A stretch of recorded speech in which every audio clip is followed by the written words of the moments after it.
Hello friend, मैं विकी कुमार एक बार फिर आपको लेके आया हूँ अपने चैनल एडुटेक में। और आज हम बात करेंगे एस्टरीफिकेशन सॉप एंड डिटर्जेंट्स के बारे में। तो चलिए स्टार्ट करते हैं अपनी वीडियो। तो सबसे पहले अब मैं बताने जा रहा हूँ एस्टरीफिकेशन रिएक्शंस के बारे में। तो ये होते हैं आपकी carboxylic acid react with the alcohol in the presence of few drop of concentrated sulphuric acid as catalyst and form the sweet smelling compound called ester. अगर इसी को मैं हिंदी में समझाने की कोशिश करूं तो ये होता है कि आपके कार्बोक्सिलिक अम्ल शांत सल्फ्यूरिक अम्ल की उपस्थिति में अभिक्रिया करके अल्कोहल के साथ मृद गंध वाले एस्टरों का निर्माण करती हैं। और इसी से रिलेटेड एक आपका प्रोसेस आता है हाइड्रोलिसिस ऑफ एस्टर। अब ये यानी कि जलीय अपघटन एस्टर का। तो वो क्या होता है, चलिए इसके बारे में जानते हैं।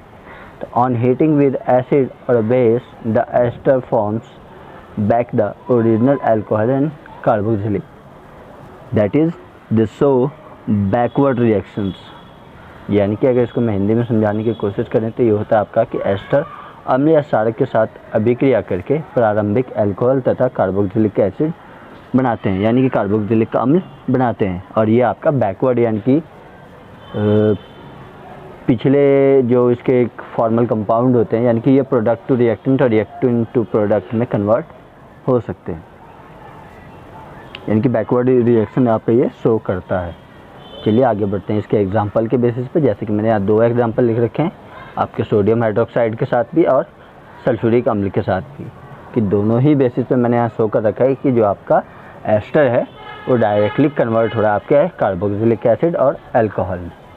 जैसे मैंने ऊपर सोडियम हाइड्रोक्साइड का दिखाया जिसमें आपका कार्बोक्सिलिक एसिड और अल्कोहल यानी कि ये आपका इथेनॉल बन रहा है। और सिमिलरली ऐसे ही आपका H2SO4 के साथ भी हो रहा है कि कार्बोक्सिलिक एसिड यानी कि मिथेनोइक एसिड और आपका साथ में इथेनॉल यानी कि CH3CH2OH फॉर्मेशन हो रहा है। और जो ये आपका हाइड्रोलिसिस का रिएक्शन है यानी कि alkaline hydrolysis of ester is also called saponification, यानी कि इसको हम हिंदी में साबुनीकरण कहते हैं। और ये जो ओवरऑल रिएक्शन है आपकी अबव वाली, इसको हम साबुनीकरण रिएक्शन भी यानी कि अभिक्रिया भी कहते हैं। चलिए अब आगे बढ़ते हैं अपनी अगले टॉपिक के, जिसके अंदर मैं आपको बताऊंगा आपके कुछ सॉप एंड डिटर्जेंट्स के शेप एंड स्ट्रक्चर्स के बारे में।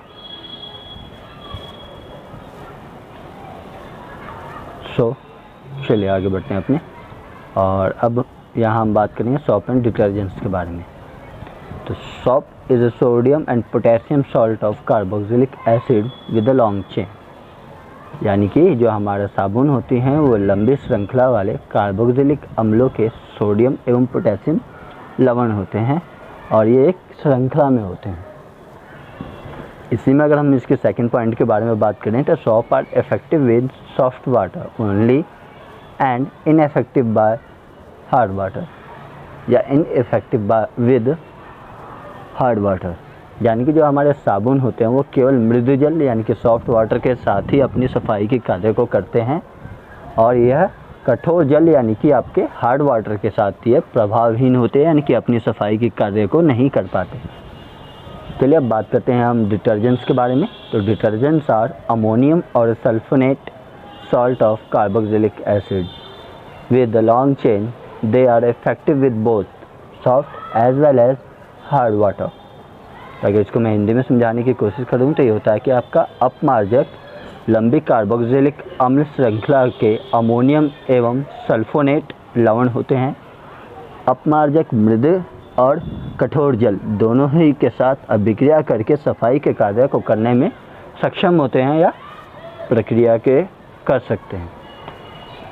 और इसके अंदर ही आपका नेक्स्ट जो यहाँ टॉप पॉइंट आता है जो कि आपके मिसल फॉर्मेशन से रिलेटेड है और उसके कुछ स्ट्रक्चर्स के बारे में। तो आयनिक पार्ट यानी कि जो आपके मिसल फॉर्मेशन के अंदर जो आपका आयनिक पार्ट होता है उसे हम हाइड्रोफिलिक कहते हैं and along hydrocarbon chain are called hydrophobic part constitute with soap molecule, यानी कि साबुन के अणुओं में जलरागी यानी कि हाइड्रोफिलिक एंड जल विरागी यानी कि हाइड्रोफोबिक समूह प्रेजेंस होते हैं। और इसी को मैंने यहाँ डायग्राम बेसिस पे भी यहाँ समझा रखा है, जिसके अंदर मैंने आपको यहाँ दिखा रखा है जो हमारा पॉजिटिव चार्ज सर्कल है वो हमारा होता है आपका हाइड्रोफिलिक यानी कि जलरागी, और जो हमारा टेल होता है जो कि नेगेटिव आयंस होते हैं यानी कि नेगेटिवली चार्ज होते हैं, वो हमारा होता है हाइड्रोफोबिक यानी कि जलविरागी। चलिए अब इसकी कुछ सिस्टम्स और इसके क्लिनसिंग एजेंट के बारे में बात करते हैं, और जिसको मैं आपको यहाँ किसी एक शॉर्ट वीडियो के हेल्प से यहाँ समझाने जाऊँगा, तो उसको आप कृपया ध्यान से देखिएगा, और अगर आपको कोई समझ में ना आए तो मुझे कमेंट सेक्शन में ज़रूर बताइएगा।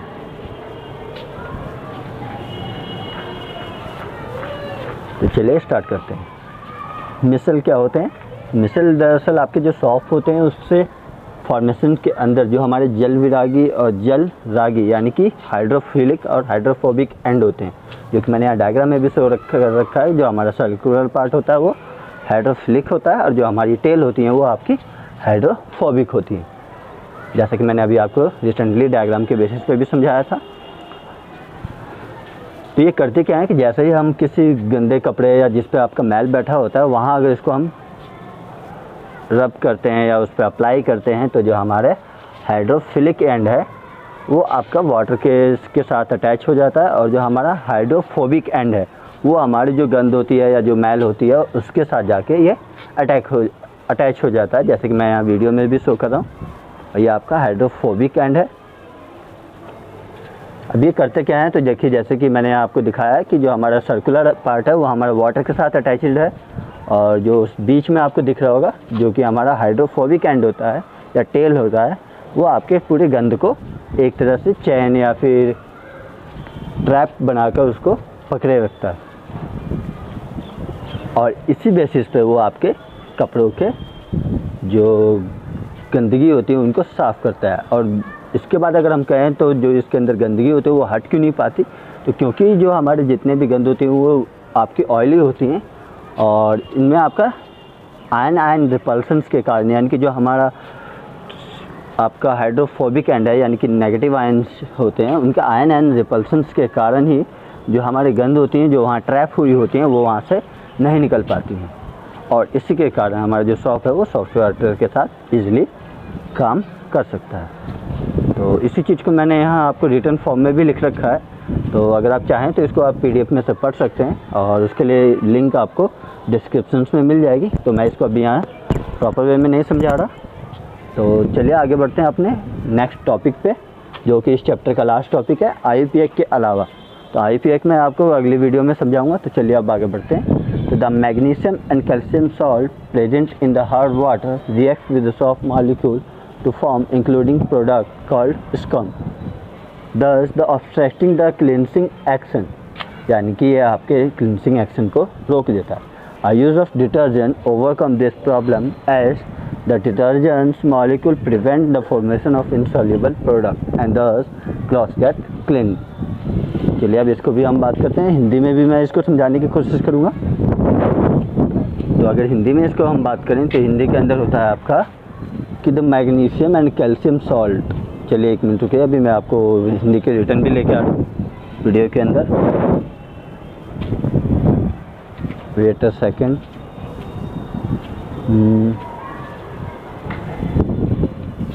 तो चलिए अब डिस्कस करते हैं इसको हिंदी के अंदर। तो ये आपका कठोर जल में प्रयुक्त मैग्नीशियम तथा कैल्शियम के लवण साबुन में जल विरागी भाग से अभिक्रिया करके अघुलनशील पदार्थ या स्कम बनाते हैं, यानी कि जो हमारा हाइड्रोफोबिक एंड होता है उससे वो आपके रिएक्शंस करते हैं और आपके स्कम का फॉर्मेशन करते हैं, और जो कि आपकी सफाई प्रक्रिया को बाधित कर देता है। और जो हमारा अपमार्जक है वो ऐसी कोई प्रक्रिया को शो नहीं करते या नहीं करते आपके हाइड्रोफोबिक एंड से, और इसी के कारण जो हमारा अपमार्जक है वो अपनी सफाई प्रक्रिया प्रभावशाली रूप से संपन्न कर पाते हैं। उम्मीद है आपको ये दोनों ही चीज़ें समझ में आ गई होगी, सॉप के एक्शन एंड डिटर्जेंट्स के एक्शंस में। और इसी टॉपिक पे बेस आपके कुछ क्वेश्चंस भी आते हैं कि जो हमारे सॉप है और डिटर्जेंट्स हैं, तो सॉप हमारा केवल सॉफ्ट वाटर पे काम ही क्यों करता है और हार्ड वाटर पे क्यों नहीं कर पाता, इसके बेसिस पे आपको ये लिखने को आता है। तो आज की वीडियो में बस इतना ही, अगली वीडियो में फिर मिलेंगे, तब तक के लिए good bye, take care, thanks for watching, stay home.